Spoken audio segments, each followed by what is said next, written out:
Good morning, children. Welcome to today's session. I am Kalpana, working as JL Zoology in COE, JV. In today's session, we are going to learn about the remaining cells of the immune system as well as the organs of the immune system.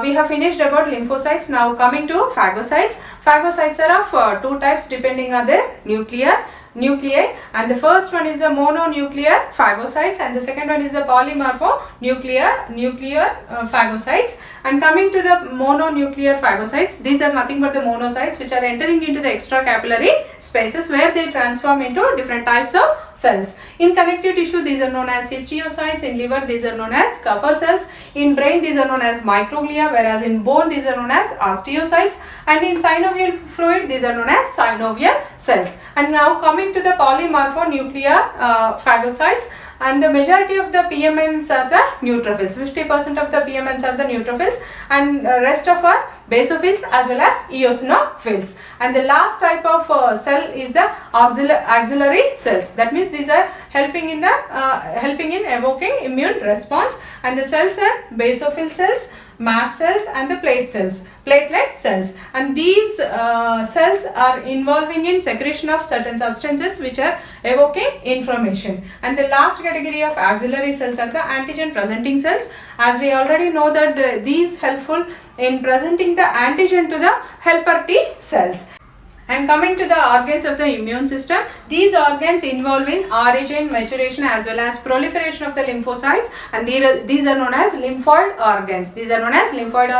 And the lymphoid organs can be classified into primary lymphoid organs as well as secondary lymphoid organs. In primary lymphoid organs, the stem cells are going to be converted into mature lymphocytes, and the examples for primary lymphoid organs are the bone marrow as well as thymus in human beings, whereas bursa of Fabricius in birds. And coming to the secondary lymphoid organs, in secondary lymphoid organs, the mature lymphocytes are going to be converted into functional lymphocytes. Example for the secondary lymphoid organs are the spleen and the lymph nodes, appendix and the tonsils and Peyer's patches of the small intestine. And secondary lymphoid organs are acting like the sites for interaction of the lymphocytes with the antigen, so that they can proliferate the formation of the effector cells. And coming to the various types of lymphoid organs, now we are going to deal with the spleen. Spleen is a round small like structure which is present in the abdominal cavity just below the diaphragm towards the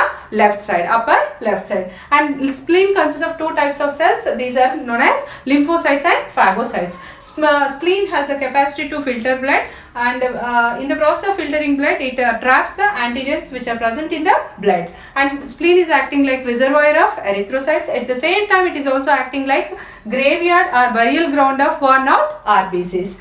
And coming to the next lymphoid organ, lymph nodes. These are round structures which are located at different places of our body, and these trap the antigen, and these are going to activate different types of lymphocytes. And coming to the mucosal associated lymphoid tissue. Out of all lymphoid tissues, 50% is comprised by MALT or mucosa associated lymphoid tissue, and it is seen in the major tracts like respiratory tract, and also gastrointestinal tract and also urinogenital tract. Children, try to find out what are altered cell cells. Thank you, children.